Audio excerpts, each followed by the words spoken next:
news coming in. Modi government has broken its silence on the SR leaks issue first highlighted on India Today. We've been pursuing this story relentlessly and the PMO has ordered the probe already. Now MOS for Home Kiran Rijiju has told India Today that the issue is very serious and needs to be thoroughly investigated. As we told you earlier, after the issue was highlighted by your channel, the Prime Minister's office had ordered the Home Ministry to probe the case.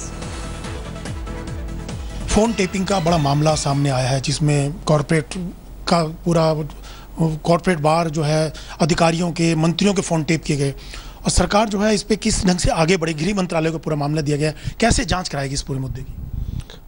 गृह मंत्रालय के अधीन में चीज़ें आई हैं तो उसको जो सही कदम है वही उठा सकते हैं। अभी मैं उसको आपको बताऊंगा कि कैसे करेंगे क्या करेंगे वो सही नहीं रहेगा, इसलिए उसका खुलासा करने का अभी वक्त नहीं है। लेकिन जो एक अच्छी कदम जिसको आप कह सकते हैं कि जो ज़रूरी कदम है वो तो उठाना ही है। नहीं तो कॉर्पोरेट वॉर जिस ढंग से ये पॉलिसीज के बारे में पहले जानना एसआर ग्रुप ने जिस ढंग से किया है तो क्या ये ठीक है? खिलाफ कार्रवाई होनी चाहिए ऐसे उद्योगपतियों के खिलाफ, उद्योग घरानों के खिलाफ? नहीं, आपने सही कहा, ये बहुत ही गंभीर बात है, इसलिए तो संज्ञान में लिया है। अगर गंभीर नहीं होते तो संज्ञान में नहीं लेते, लेकिन क्या करेंगे वो चीज़ तो अभी मैं नहीं बोल सकता हूँ। लेकिन कार्रवाई तो की जाएगी उन लोगों के खिलाफ जो भी दोषी हैं, इसमें जो भी लोग इन्वॉल्व हैं। नहीं, यही तो अब इसका पूरा छानबीन करके चीज़ें जब सामने आएंगे तभी मैं बता पाऊँगा कि क्या करेंगे सरकार। अभी मैं इस वक्त घोषणा कर देंगे कि सरकार ये काम करने जा रहे हैं तो ये सही नहीं होगा। जांच सीबीआई से करवाने की सोच रही है या एसआईटी से? कैसे जांच कराएगी सरकार? नहीं, जांच के बारे में अभी आप मत पूछिएगा क्योंकि अभी मैं उसको नहीं बोल सकता हूँ। लेकिन जल्दी ही जांच कोई ना कोई वो तो किया जाएगा, किसी एजेंसी को दी जाएगी, ये तो नहीं। देखिए, संज्ञान में लाया है और गृह मंत्रालय के अधीन में कोई चीज़ आया है तो आप तो जानते ही हैं उसका बाद प्रक्रिया क्या हो सकता है, तो उसको अभी मुझे घोषणा करने की आवश्यकता नहीं है। क्या कानून को और स्ट्रेंथन करने की ज़रूरत है टेपिंग के मामले में, या कहीं लूप होल्स हैं कि ऐसे इन चीज़ों को लेकर सरकार सोच रही है कुछ?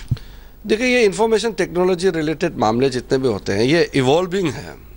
नई नई चीज़ें, नई नई टेक्निक, नई नई आपका साधन आ रहे हैं तो उसको तो उस हिसाब से इवॉल्व होना है, तो उस हिसाब से सरकार भी रिएक्ट करेंगे, आगे का कार्रवाई करेंगे। क्योंकि जो चीज़ कानून बनाते वक्त नहीं था और जो संभावना ही नहीं थी तो वो चीज़ हो रहे हैं, तो इसका जो धीरे धीरे उस हिसाब से काम भी करना होगा। मतलब कानून और मजबूत किया जा सकता है, नए कानून बनाए जा सकते हैं इसके लिए? जो भी जरूरी चीज़ है वो तो कानून तो समय समय में नया तो बनाता ही है, तो उस हिसाब से काम करेंगे। क्योंकि जैसे मैंने कहा कि कानून बनाते वक्त कुछ चीज़ों का वो अनुमान नहीं होते हैं तो आगे जाकर के उसको अमेंडमेंट करते हैं या उसको नया कानून के रूप में भी लाते हैं। लेकिन ऐसे लोगों के खिलाफ कार्रवाई तो सरकार करेगी, इसमें तो कोई संदेह की बात ही नहीं है। कोई भी चीज़ जो है गैर कानूनी है तो कार्रवाई तो होगा, लेकिन इस मामले में तो मैं जैसे कहा कि अब पुख्ता जो पूरा चीज़ तो सामने में तो आया नहीं ना, उसका कोई जांच करने के बाद ही तो पता चलेंगे या उसको संज्ञान में लेकर के उसका परखने के बाद तो पता चलेंगे। Ashok Singhal, who is editor of National Affairs, is joining us right now. Now, Ashok, tell us that if the Ministry of Home Affairs has fixed a timeline for the probe to be submitted, any sort of a deadline that you're getting from your sources? After MO's Home, Kiran Rijiju has also said that this matter needs a thorough probe.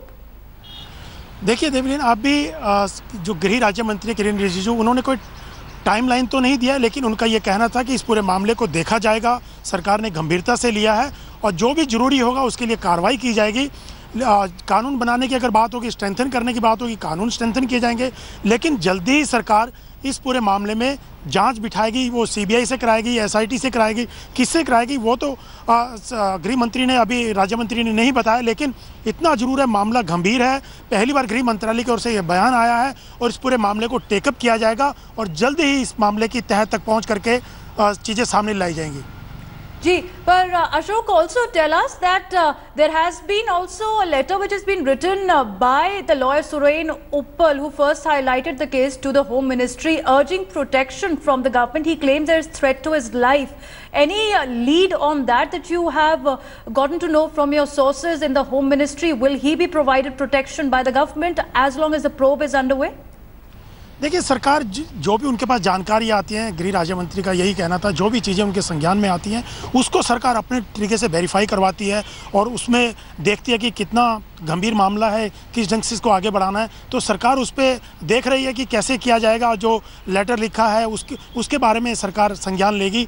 जो भी चीज़ें उनके संज्ञान में आती है, notice में आती है, उसको उसी ढंग से सरकार टेकअप करती है कि किस तरीके से आगे बढ़ना है उस पर। Well, a big reaction from the MO's home, Kiran Rijiju. Thanks, Ashok, for joining us and giving us those exclusive details. Let's also take you through what the lawyer who broke the SR phone tapping scandal has alleged. He has said there is threat to his life. In a letter exclusively accessed by India Today, lawyer Suren Uppal has written to the Home Ministry urging it to take custody of the documents related to the case and the recordings on the CDs.